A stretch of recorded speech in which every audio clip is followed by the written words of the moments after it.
GenFriends. I'm your host, Cheri Hudson Passey from Carolina Girl Genealogy. The wonderful panel that I have here tonight, we're going to continue talking about season 8 of Finding Your Roots. And we're all excited because, we watch these shows and we each see a little bit parts of our own genealogy and we get all excited, or things similar that we have in our own records. So let me tell you who this panel is. You know who this panel is. These are all very recognizable faces. We've got Melissa Barker, our archive lady. Hi, Melissa. Hello, everybody. How are you? Doing great. Good. This is a great episode. So Yes. I'm happy to have you here. We've got Shelley Murphy, our family tree girl. Hi, Shelley.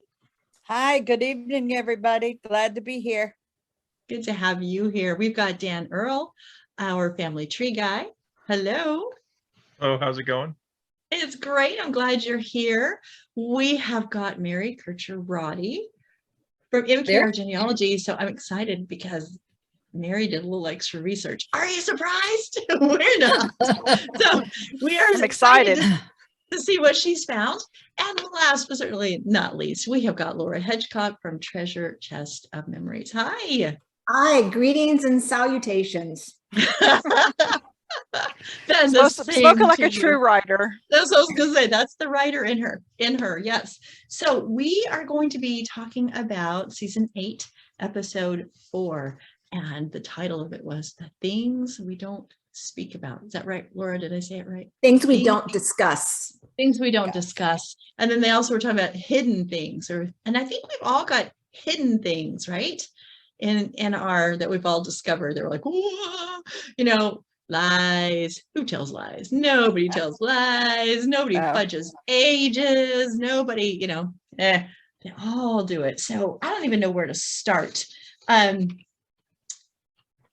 I was thinking about starting with Mary because I want to make sure. Well, we got to lay the groundwork. Lay the groundwork out absolutely. On the yes. But I'm just saying, I just think that because she did some extra research, I want to make sure we get to her. So Mary, you are going to be talking about Kathryn. What's her last name? Kathryn Hahn.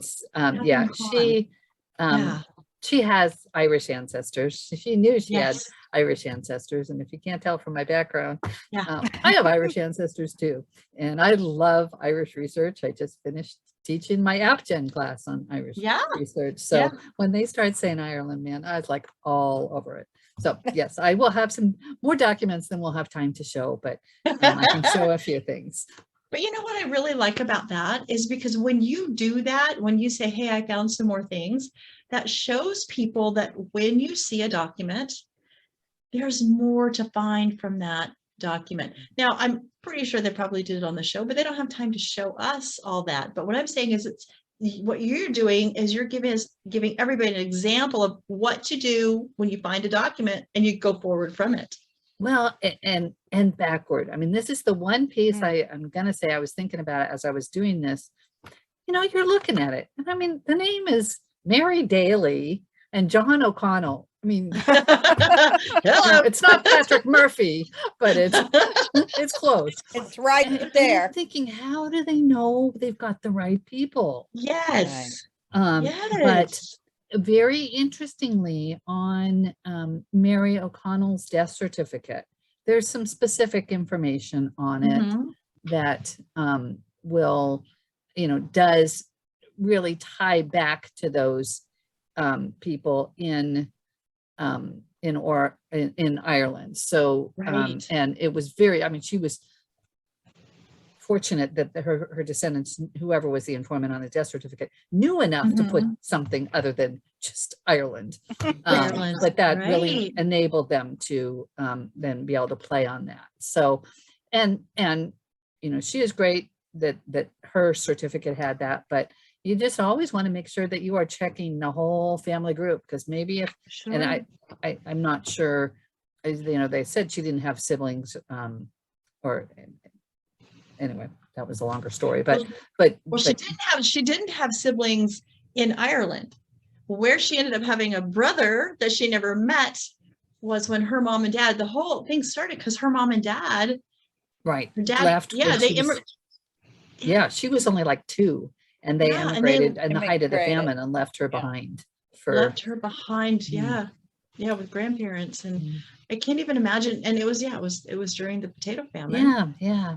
How And did people would not do mom that, do wouldn't that? they? They would go and try to raise money to bring the rest of the people The there. rest of the family. Yeah. But for the Yeah. two, I don't know, for the two parents to go, that to me is a odd one. But Yeah, I It's was a- wondering probably if there is was a more story. to the story. Oh, I'm sorry. I Yeah. was wondering if there was more to that story. You know, why would you not, if you've only got the one child, why not Yeah. just bring her too if she was little? Yeah, Just another I was mouth to interested in feed, that too lady. with Mary's big, deep background in Irish history, because I mean, that's not my specialty, but I was wondering about that. So it's interesting to hear you identify it as odd. yeah, it struck me as very odd. And I mean, I only had, because I just watched it last night. So I have Yeah. only had a few hours to to research today. So no, I haven't done it all. So that wonder- means she's telling us she's not done. Doesn't know what they I'm have. not- Don't tell my husband. I don't do a whole lot of Irish research either, but talking about passengers and immigration and those coming here that and leave family member, they come here to make money for passage to bring other family members over here. Could it be, and like I said, could it be that they thought that with both of them coming over and working, they could raise the passage faster to get their That's a daughter thought. here? And perhaps that there was another sibling, I'm not necessarily one of Mary's siblings, but one of the parents' siblings that maybe had a plan to come over, and I'll bring you, you'll go and get settled, Yeah, and I then will I'll come with the baby Mhm. next year. She's so little, let's wait, I'll come with her next year. And then maybe that person died or something in the family. Exactly. Wow. And just- just you just wasn't never able to know. come. Yeah, there's Or so many. falls in love with someone else. That's a whole Ooh, nother family. That's a whole You're nother talking- story. Yeah. We're talking about the German side of her family. Yeah. We'll get to the Germans in a minute. So, So what do did you want me to show now? Or, okay. Yeah, let's Okay. I want to make sure you Yeah. have enough time. Okay. That's Okay. why I wanted to start with you. Okay. Yes. Well, So we're talking about Kathryn Hahn. She was Uh-huh. the guest, right? okay. Yes. Right. So that's not what I want you looking at. Let's see. Stop. This is like share. finding your roots within finding your roots. Yeah. Yes, exactly. A deeper Exactly. dive. Share screen. And the record, because they went to the Irish archives and they showed us that house book, that 1849 Right. Mhm. house book That's not For the where right she- thing. where What? she had been living. So Close it, and then your document. We can see the document, but you've got your file open. you And can so see, maybe- you're seeing this, We saw We Windows see your Explorer file. on top of your document. Right. are you seeing that? Now There it's you good. go. There we my- go. There we go. Okay, so you're not seeing an Excel spreadsheet, right? No. No. No, Okay, okay.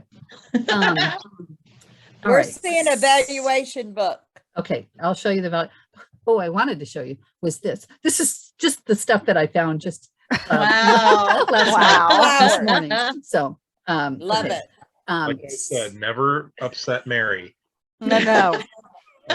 Always do nice things for Mary. She will find you. She And will also, find you. audience, please note, she named that file and everything is in one place and it was kind of organized. I tried. Another good. tip, right? Another tip. Yes, yes. So this is actually just from the Family Search website, the valuation book that they showed, and I think they actually showed this page because there was a cross out on it. That is the This page is what they were showed. showing. Mhm. But when I went through it, so this was John, it's hard, Connolly maybe, and his name was crossed out. That looks and like Daniel Crumby. Connor. Yeah, there's an L, so it's Is it an I think L? it's Okay. maybe Connolly, but I'm not. I'd have to play more with it to look at it. And they showed the one house here. But we also have another cross out up here with Daniel Connor. They really did not, they didn't have time. They just don't have enough time to talk about everything. And I'm not going to take enough time tonight to talk about everything. but this was this book, these Irish valuation office books. There was a man named Richard Griffith who was tasked with assessing every single parcel of land and all the structures. And it took 25 years probably to get that whole island mapped. And we think of Griffith's valuation, that's the big one that people talk about, but this is one of the earlier iterations. And Family Search has digitized many of these records, including these valuation office books that were the lead up to it. So they are assessing the pieces of property. And it even has the height. Right. And so the quality, and Mr. Gates pointed out what this meant. A third class house, it basically is of not great quality. And Is this but they give the link. I'm sorry, what? Is this in meters? No, it would be in feet. They were measuring in feet then. So 29 feet long, 14 feet wide on this one. That's and a how high? A double wide trailer there. 6 feet high. That's I couldn't stand up in that house. No, you wouldn't. Yeah. Wow. But so there's two pieces for Daniel Connor here, but I wanted to go back and just show you this other piece here that I found where I found him earlier. There, Daniel Connor. And it says here, has several buildings listed that are all 3C. And these are all offices, which they are not offices like what we think of with the leather chair and the desk. Any kind of outbuilding would be considered an office in Ireland. So these would have been things like piggeries or barns or fowl houses or whatever. So he's got 1, 2, 3, 4, 5 offices in one house. And so you can see it gives the dimension of each of these. And then in pounds, shilling, and pence, what the value of that property was. So they're just, worth the total of what's that 6 buildings is worth £1, 10 shillings and 2 pence. Anyway, these books are just wonderful to go through and see this kind of detail in it. And on the one I showed you earlier, it did say cow house. I know that one of the buildings is a cow house. So it just tells you so much about what your ancestor, their environment looked like. So Mary, they're basically, what would it look like if there were multiple families living in one house? Would it be listed under the head of household kind of person? Yeah, who is responsible for that piece of property? So he would be the named tenant on a lease. I'm assuming at this time that he wasn't owning the property. I don't imagine it would have been a landlord, and he would have been leasing the property. And like they said on the show, we got to remember this was in the height of the famine. And so a lot of things probably were not being taken care of because they didn't have the money to do it. And then there were some interesting things. They did have, here's the 1900 census, which I thought was really interesting that I don't think they showed. And here is the O'Connell family. So they came with 6 children, he said. And Patrick is no longer in the household, but we got Timothy, John, Margaret. And I guess there was probably one more. Charlie starts the Michigan contingent. So once she got back, they got to work again and had a bunch more. One in Michigan, probably they were staying with her parents in Michigan, and then several in Ohio. And at this point, she had given birth to 13 children and 12 were still alive. So I thought that was really interesting to find. And he, as I said, he came in 1880, and the wife and these Irish-born children came. They said 1883, but I believe, or the census says 1883, but I think on the show they said it was 1882. So people don't remember, but they probably found the passenger manifest on the show. So maybe close. It might not be exactly the details on the census, because after 17 years, they might not remember. I thought, let's see, there was an interesting thing here. Their oldest son,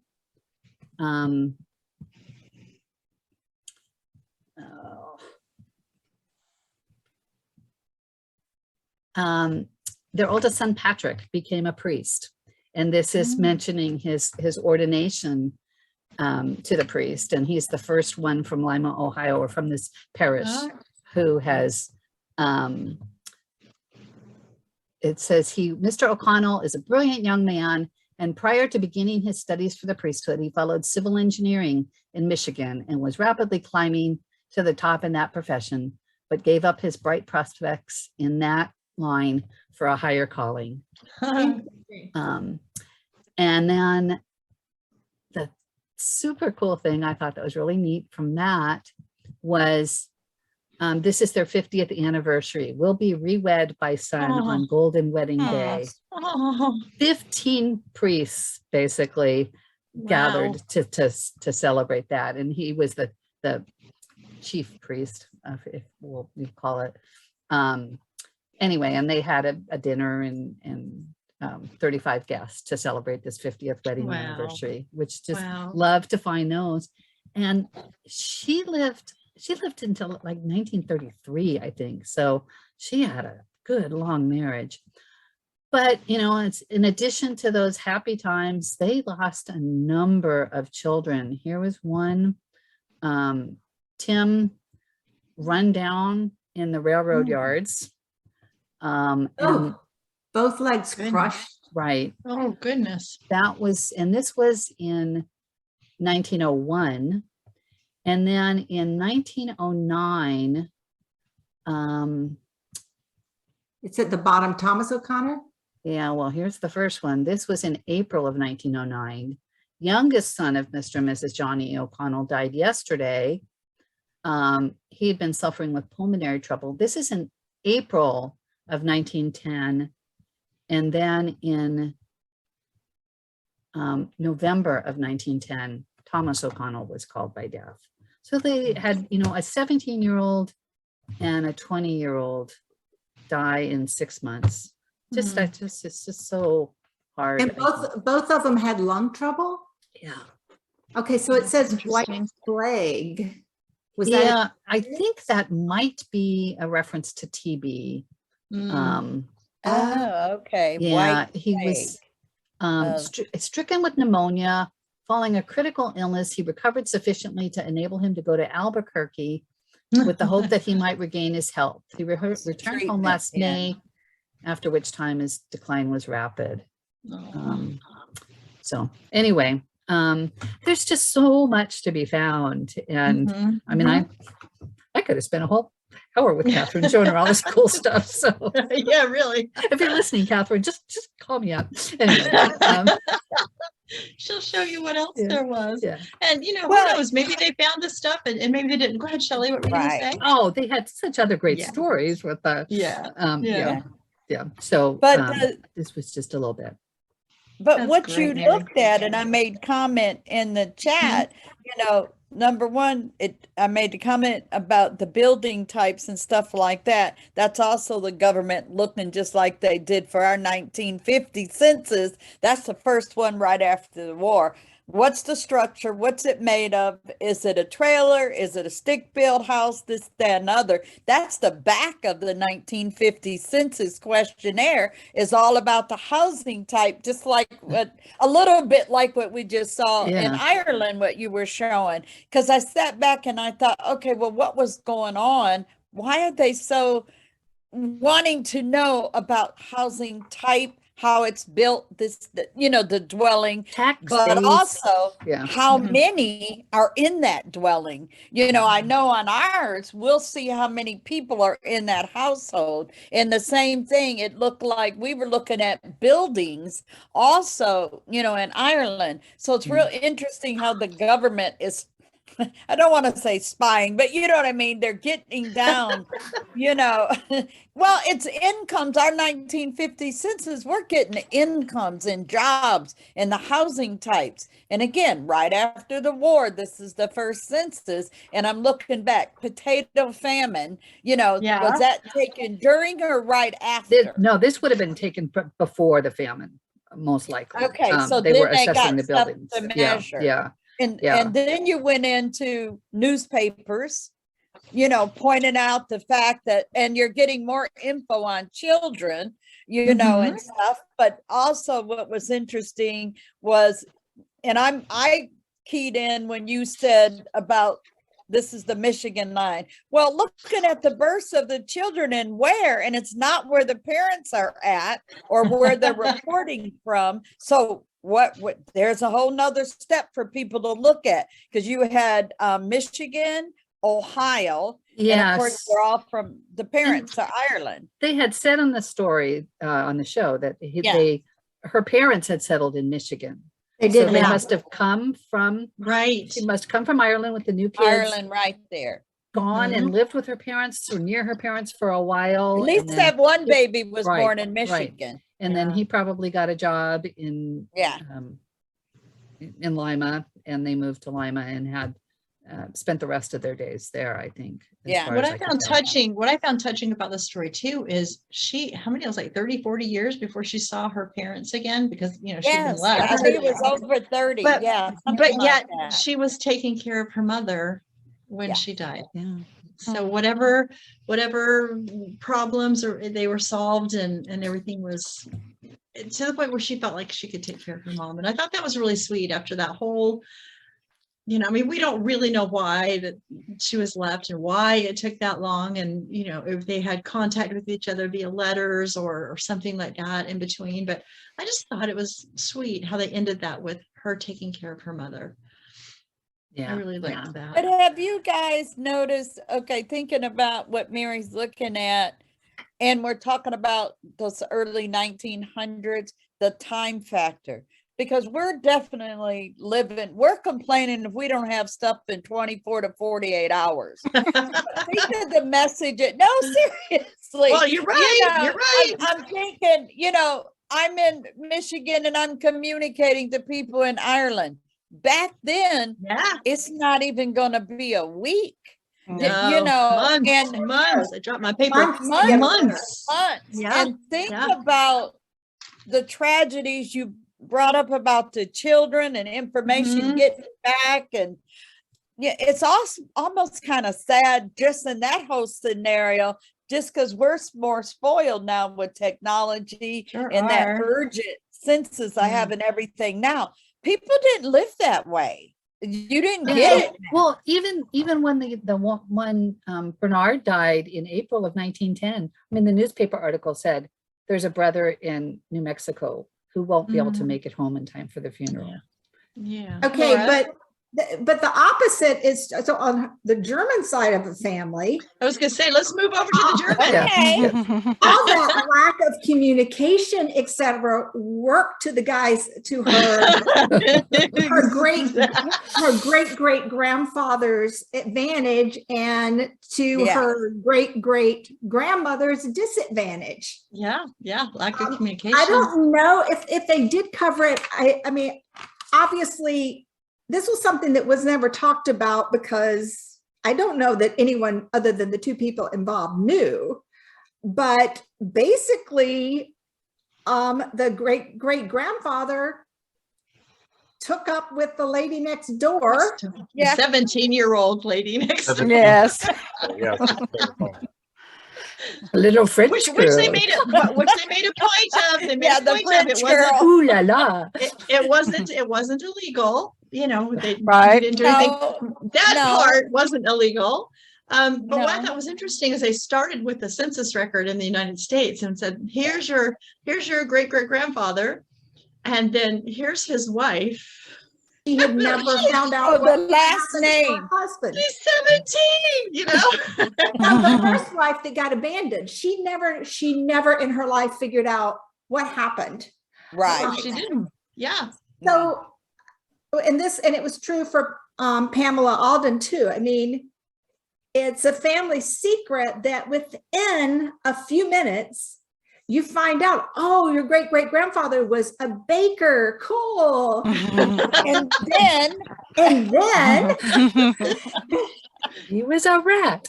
rat. And then bigamist. Oh wait, he didn't marry the second lady, I don't think, right? No.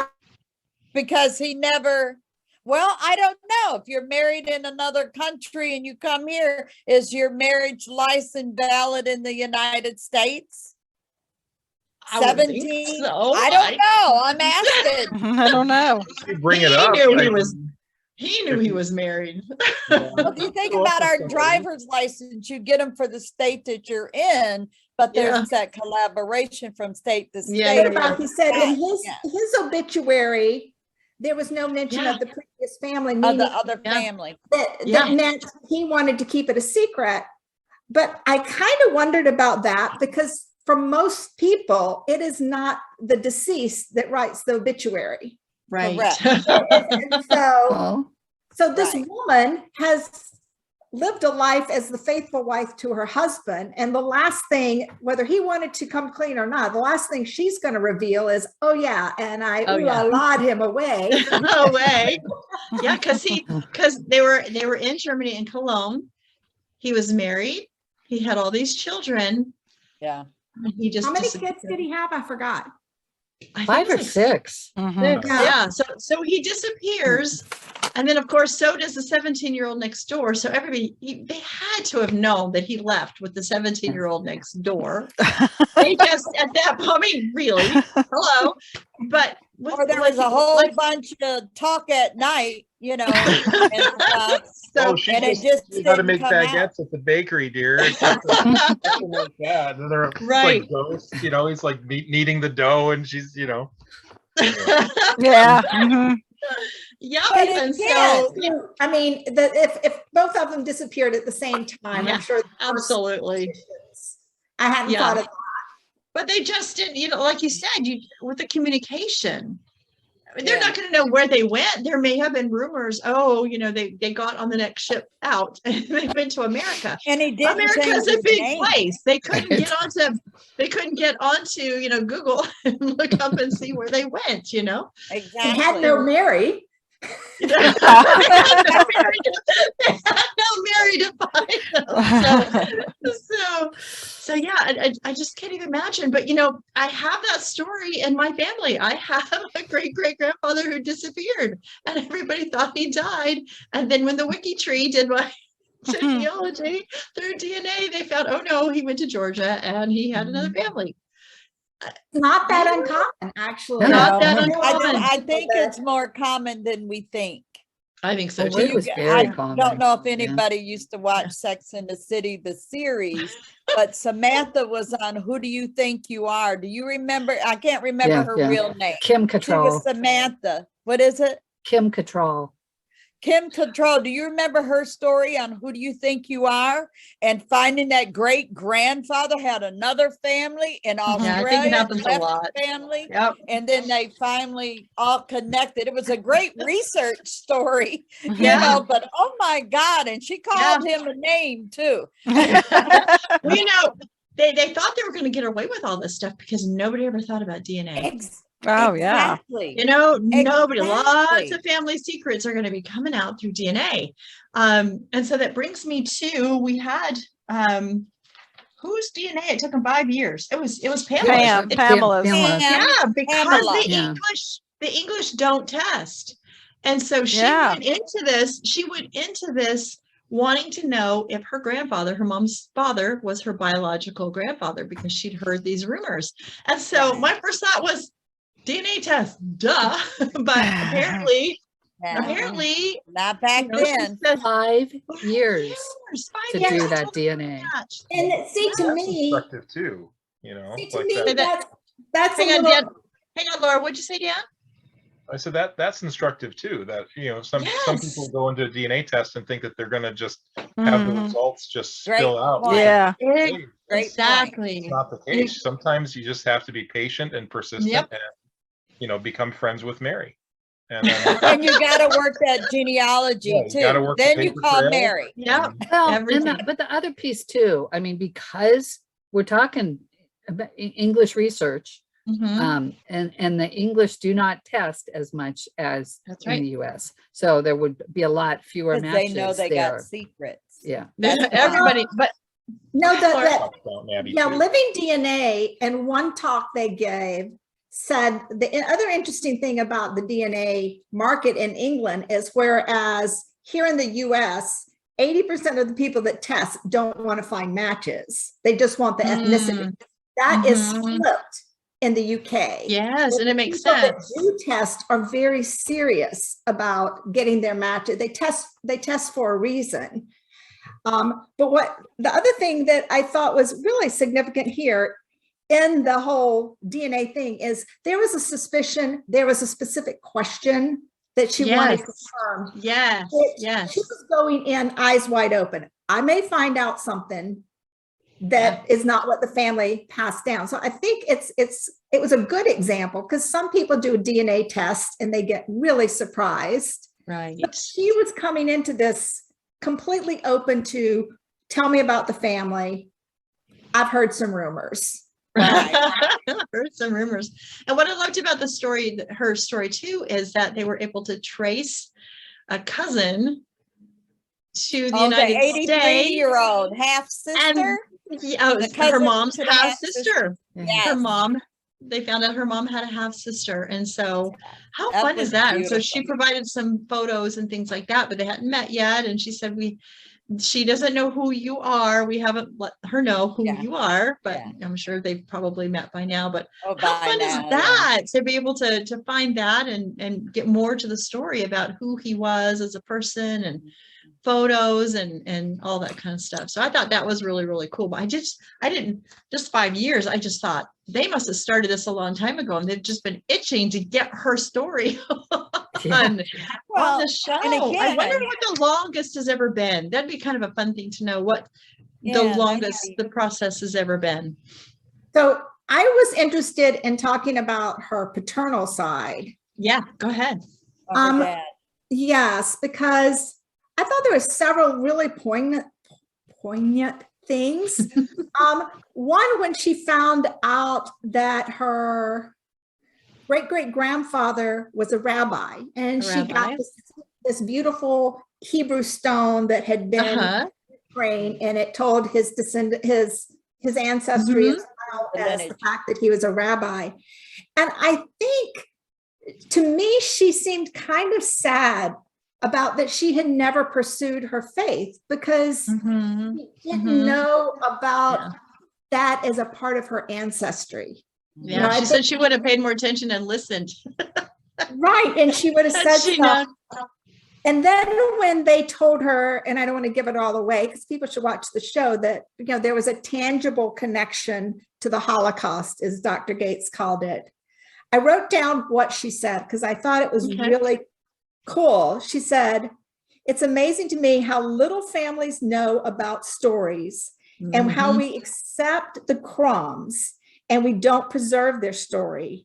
Everybody is important."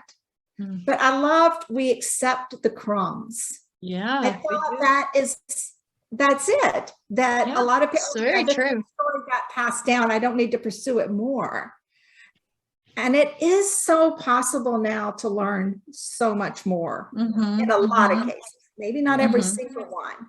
So I thought that was really important of an observation that why it's so addictive. Oh, When you start doing your family history, it just leads to doing more. And Like, oh, I more found that out, questions so I'm done. and the interest, it just drives us even more. And it is an addiction. You know, I found from somebody I had researched for 20 years in the family by blood DNA, wasn't even a Davis. And I found it from a court case. And it said the first son, his name, right? And the court case is like 18, I want to say 67 or something like that. And it was interesting because they're naming the woman's children. And the first one, illegitimate. And then the ones with the husband and all the kids. And it was like, are you kidding me? So I had conversation with that document because I've been on the whole conversations with the set. document. Yeah, I mean, the whole thing is like, but I got birth dates and everything, which there was even a kid I didn't even know. So even coming back to like, you know, what Mary did, you don't know where that information is going to come. Newspaper, court case, another document, something that might not even be related. And they, in this court case, and it was a land dispute thing, and it listed because the woman got, a married woman got a life estate from in 11 acres from another couple. And so they listed all of the children out. And it was like, oh my God, he's not a Davis, you know, and went in there to talk to mama and say, did you know? I'm sure she knew. She did not. Oh, she did not. Uh-oh, who'd we No, lose? she did Laura. not. Laura. Oh, we lost Laura. Oh no, Yeah. no. But she's having internet She'll come issues. back. She'll come back. She'll come back. Well, There's I a just French think guy next door. What was ahead. that, Dan? There's a French guy next door, and she's You Off need to to the go check it bakery. out. She's Off to the also just bakery. left the Zoom call. She just said, yeah, she just said lost power for a sec. She'll be back. Aw. All of these stories are so great though, because like we said, if we watch them and they don't tell us, you know, we did this and we did this and we did this and then we found that record, but we still can think about how we can go from there, maybe some ideas of records that we can look for. And I know we've talked about that a couple of times, and there's so many different things. Never get a record and just think that's it. Okay, here's my record. What is that record telling you? Where is that record leading you? And like a lot of times Shelley will say, so what? You've got the record. So And what? every record creates a Yeah. record. Yeah. Every Can't just record look at creates it. You got to a figure record. out what else is coming after it. So, Mhm. you know, and it's amazing on that and stuff. So, Yeah. I do and Laura just genealogy said she lost coaching. it again. So she's going to keep trying to come back in. Oh, Laura. What did you say, Yeah. Mary? I do genealogy coaching, and I Yeah. had a new client the first day today with her, and I, teaching her how to analyze the 1920 census and what Mhm. questions. And then here's 1930, and then you can Yeah. compare and get Yeah. questions. And so, Exactly. it's each individual record. You just analyze and squeeze every bit of Mhm. information Every out bit of of it. Yeah. I think my favorite thing about this episode, and a lot of episodes were this way, is the enthusiasm by the guests. Yeah. These two Oh, were yeah. really, truly enjoying themselves They were. and excited and just a lot of fun. And so I love it whenever the guests really get into it. And so that's what I really Mhm. liked about I this agree. one. I agree. And they were so excited to be able to go and She wanted to stop the show and go see that mother Yes. yes, She she did. did. We Yes, do it. she did. Oh, Yeah. that's great. I love That was all so that. cute. All that. That was so great. That was so great. You're right. You're right. I love it when they get really, really excited, because then they're going to go home and they're going to share this with the family and talk about it and keep those stories alive, those hidden stories that we don't talk about, as they talked about on here, things that we don't mention and we don't say. And that's why they had said, I was trying to see if Laura would come back before we get done. I don't know if she's gonna be able to. And that's what they were saying with the English and the English, as they research, they don't want to pass those stories down. And so you don't. But So see, she I was don't saying, know. but she said, if you don't know, if nobody passed it down, then you're not supposed to talk about it and try to find out and pass it down. It's kind of some unwritten rule that I thought that was interesting.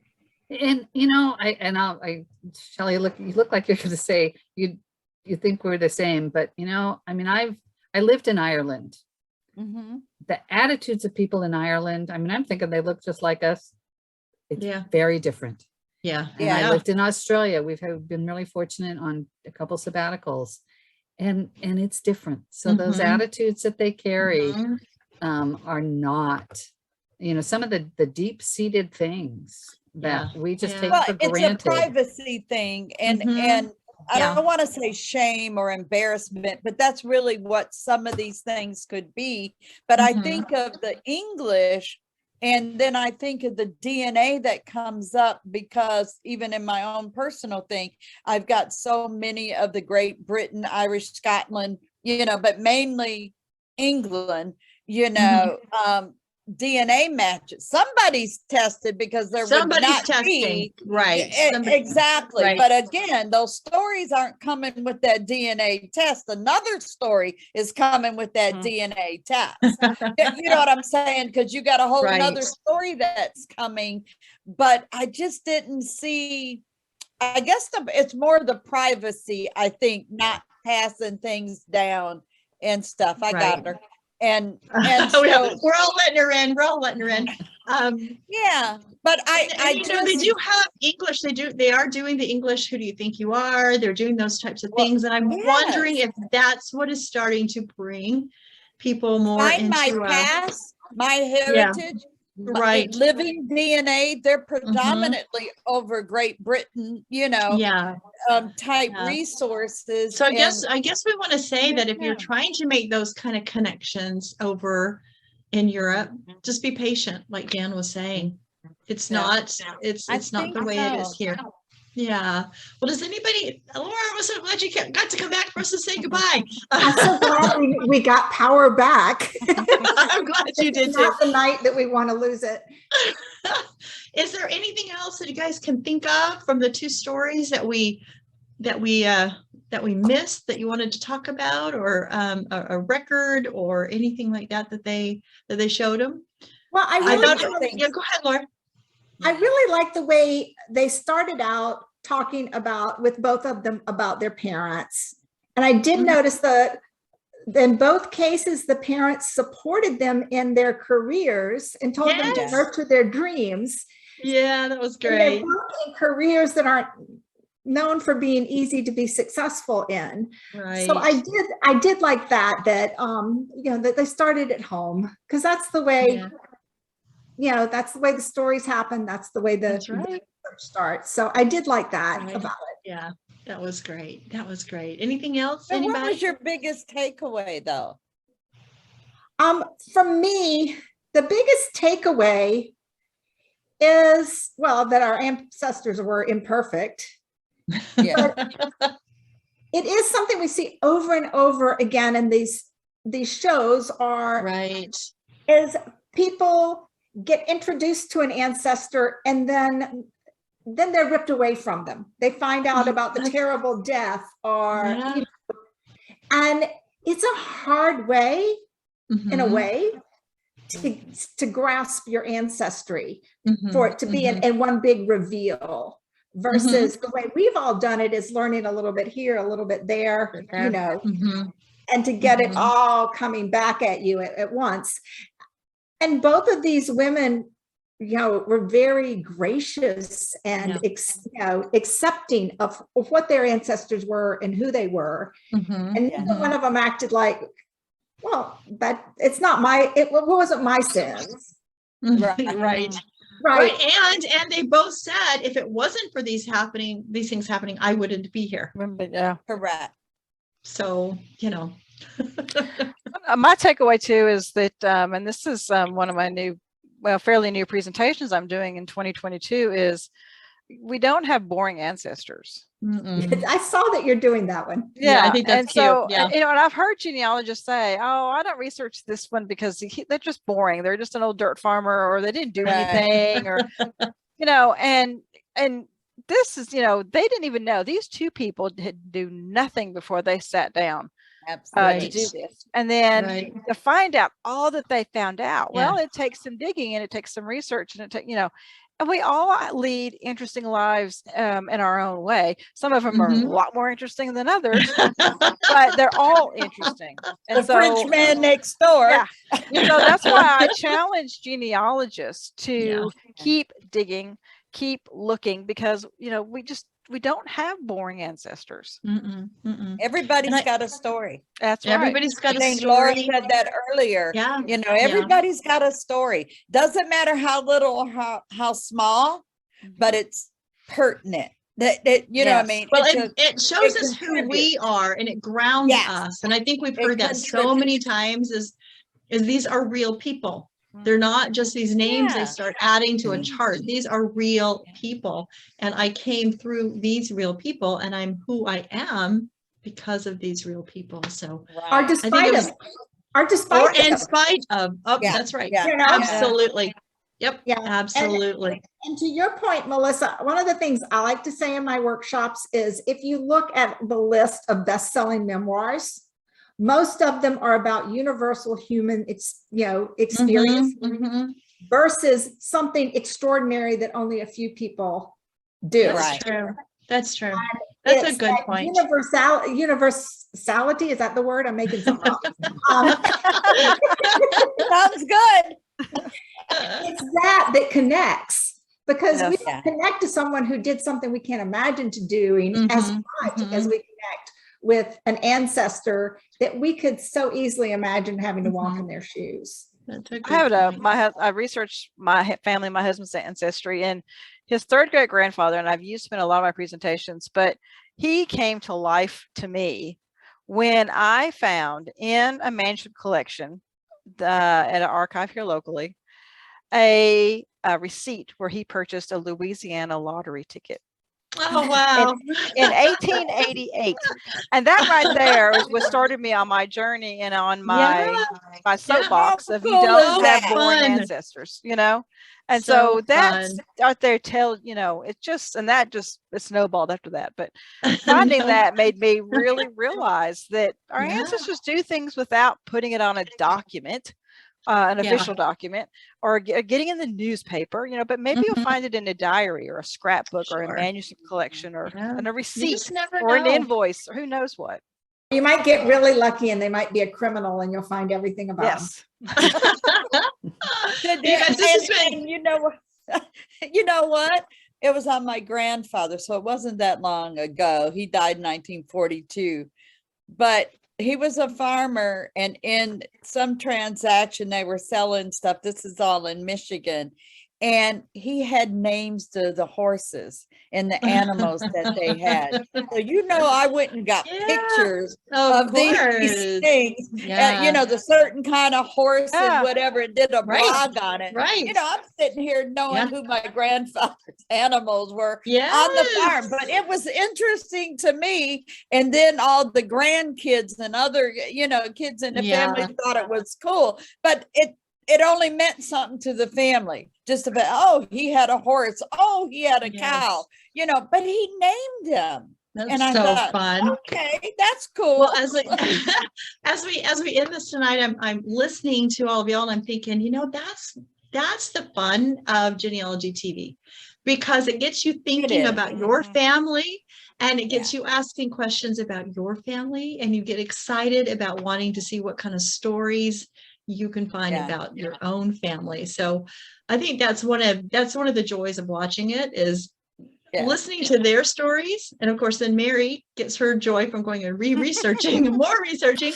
But we all start thinking about these events and these things that maybe happened in our family, or how we could find that, you know, Right. how to make those connections. And so that's one of the main things that I think I get out of watching them, is just that desire to find more comes as I watch him hand this information in that long scroll to each of them. So thanks everybody for joining us tonight, and we will continue following season 8 of Finding Your Roots, and we would love to hear what you are discovering from finding your roots this season. So let us know in the comments, and if you've got any hints or tips, let us know. We'll see you next time on GenFriends. Bye everybody. Bye. Bye. Hey.